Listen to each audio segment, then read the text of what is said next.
Alright, good morning po sa inyong lahat mga kababayan, Batang Maynila to it's madaling araw na po. Sa araw ng Lunes. Ngayon po ay Lunes na. Madaling araw na po. Ngayon po ay ika-24 sa buwan ng Nobyembre taong 2025. So kararating ko lang kasi ako po ay nanood ng ito po. Ayan mga kababayan. Live Asia Tour ng Hillsong London mga kababayan. Doon po sa SMDC Festival Grounds. Ito mga kababayan, meron din tayong ayan po. Ayan London Worship. Ayan mga kababayan. At kahit umuulan po kasi open po yun Open po yung SMDC Festival Grounds. Kahit nag-uulan, wala pong makakapagpigil sa atin sa pagpupuri sa ating Panginoon, di ba? Nakabili nga ako ng t-shirt, nabasa kasi yung t-shirt ko. Mga kababayan, nabasa yung t-shirt ko. Yung binili kong t-shirt, yun na yung sinuot ko. Kasi pawis na Tapos, umuulan pa. Ayan mga kababayan, nothing is impossible. Naniniwala ba kayo mga kababayan? Nothing is impossible. Na kahit ganito ang bansa natin, kahit puno ng korupsyon, kahit nagkakagulo itong ating mga opisyales, itong mga matataas na opisyal sa ating gobyerno, kayo ba naniniwala na walang imposible sa Diyos? Alam niyo, magtiwala lang tayo sa Panginoon, kayang-kayang baguhin ng Panginoon itong ating bansa. Pinakamagandang parte ron yung nung sinabi nung singer. No, actually, hindi po concert yun na i-entertainin. Hindi po concert yun para mag-entertain sila Kumbaga, nilid kami, o lahat ng mga nanood, nilid para mag-worship sa Diyos. So, yun po yung nangyari doon at isa sa sinabi niya, hindi sila pumunta ron para mag-entertain, kundi para i-lift ang pangalan ng Panginoon. Tapos yung isa pa, pinakamagandang narinig ko doon ay sabi nila, na kahit ganito yung bansa natin, ay kayang-kaya ito baguhin ng ating Panginoon. Itong baguhin ni Jesus, mga kababayan. Huwag kayong mawalan ng pag-asa. Huwag po kayong mawalan ng pag-asa. Kayang-kaya po ng Diyos yan. Kaya, yan, nothing is impossible. Ayos ba? Yan mga kababayan. So, kahit pagod, ito hinabol ko tong video ito.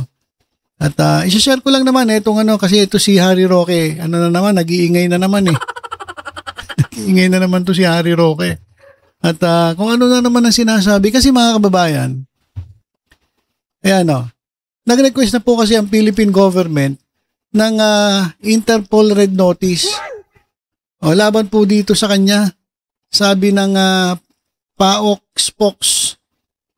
The Philippine government has already requested an Interpol Red Notice versus Harry Roque according to PAOK spokesperson Winston Casio. Ito pong si Roque ay nahaharap sa qualified human trafficking and inciting to sedition charges. Ayan po yung kaso ni Harry Roque. At meron na po siyang red notice. Ito pong red notice ay di ba napaliwanag ko na rin sa inyo. Ano ba yung red notice? Balikan nga natin. Ano ba yung red notice? Para at least alam natin. Baka nakalimutan na natin Sandali lang mga kababayan Red notice. Ano ba yung red notice? Sandali lang para maintindihan natin. Ano ba yung red notice na yan? Okay. Ito. Interpol Red Notice. Teka, kulang yung na-type ko mga kababayan. What is Interpol Red Notice? Yan. Interpol Red Notice. Okay. Ito mga kababayan Ito po yung na-request ng Philippine government sa Interpol. Ang Interpol Red Notice daw, yan po ay international alert issued by Interpol to request help from police worldwide in locating and provisionally and provisionally arresting a person who is wanted for prosecution or to serve a sentence in another country. So ito po ay international alert na issue po ng Interpol at sila po ay magre-request sa mga kapulisan worldwide para hanapin at provisionally arrestuhin kung sino man yung wanted. Ito nga po yun si Harry Roque. So, ayun po ang gagawin ng Interpol.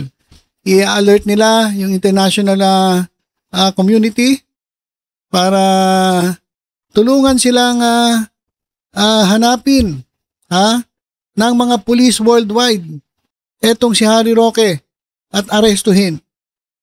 So yan po mga kababayan yung Interpol Red Notice para kay Harry Roque. Kaya sabi ni Harry Roque mga kababayan, bago ko basahin to, sabi ni Harry Roque dito, ayan, hindi po police ang Interpol. Dutch police po ang gagalaw if ever. Di naman sila gagalaw dahil sa pending asylum ko. Nagyayabang na naman si Harry Roque. Kasi hindi naman talaga Interpol ang mga aresto Mga aresto ay Dutch police. Diyan po sa Netherlands. So sabi ni Roque, hindi naman gagalaw yung Dutch police Hindi ako arestuhin yan. Kasi meron akong pending asylum. Sabi ni Harry Roque, tingnan natin. Abangan natin, tingnan natin kung ano ang mangyayari. Basta nga tayo ng ilang comments dito. Ang daming humahanga kay Harry Roque, Panay suporta kay Harry Roque. Stay safe, attorney. Mag-ingat ka po, attorney.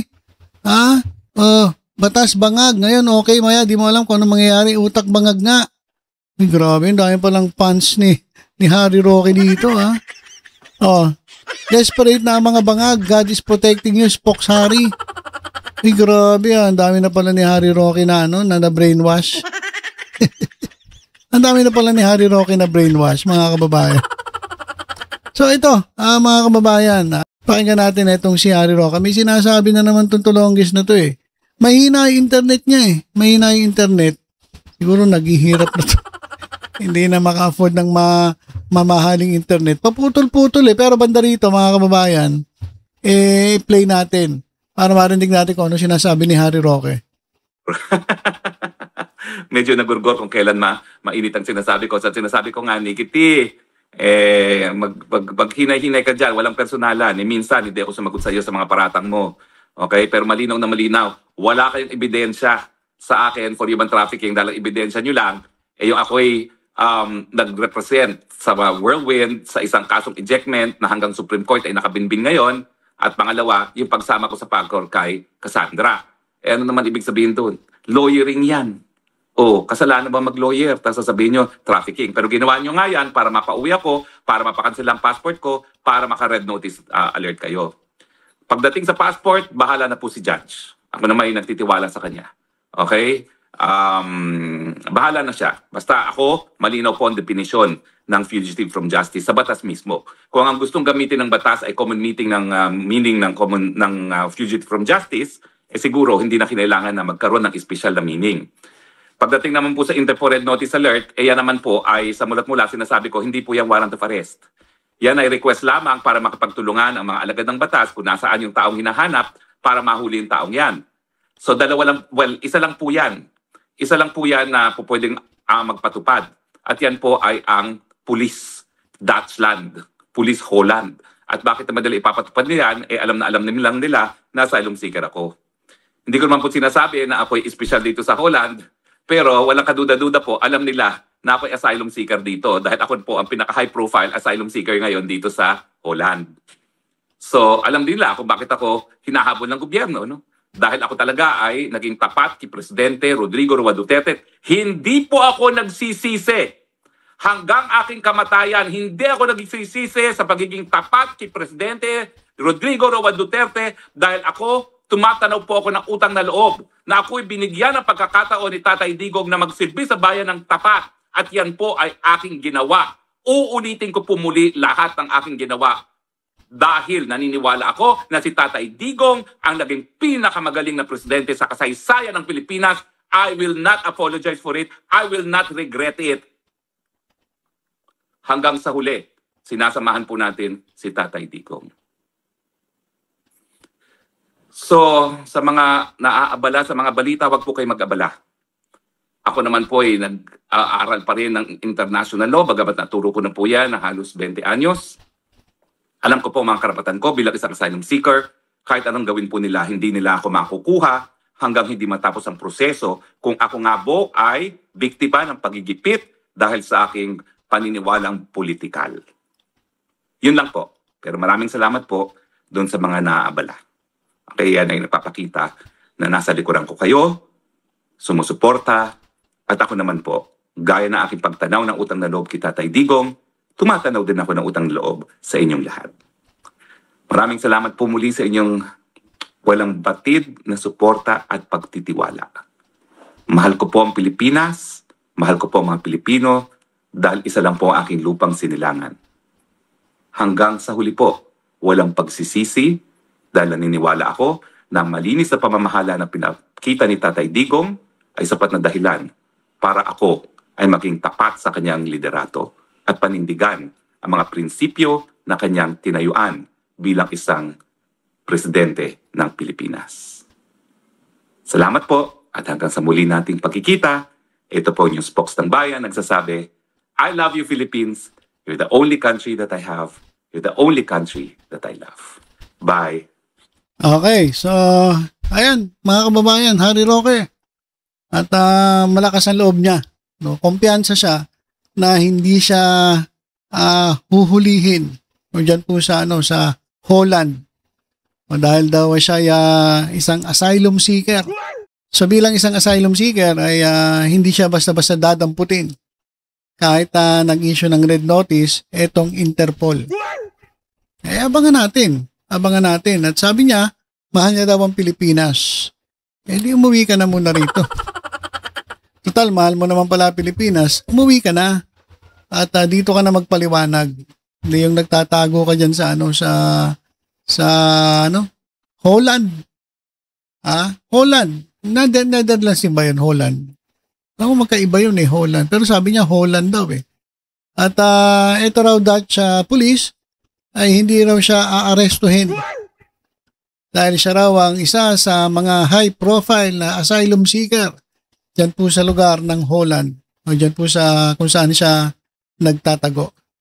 So yun mga kababayan malakas ang kanyang loob na bagamat itong gobyerno ay humingi na ng request sa Interpol para sa red notice at bala cancelahin ang kanyang passport, malakas ang loob ni Harry Roque na na hindi po siya dadamputin. Tingnan natin. Tingnan natin kung ano mangyayari. So, yan lang po mga kababayan ang gusto ko share. At medyo magpapahinga na rin tayo. Abangan natin kung ano ang mangyayari kay Harry Roque. Matibay ang kalooban Talagang hindi raw siya arestuhin. Na kahit Interpol pa ay mag-request sa police. Pangkalawakan tuloy. Police dyan sa kanyang lugar sa Holland. Malakas ang kanyang loob na hindi siya arestuhin. Hindi abangan natin. Tingnan natin kung ano mangyayari. Okay, so ilan po muna. Tutok-tutok lang po dito sa Batang Maynila to sa iba pang updates. Ingat po tayong lahat. God bless po.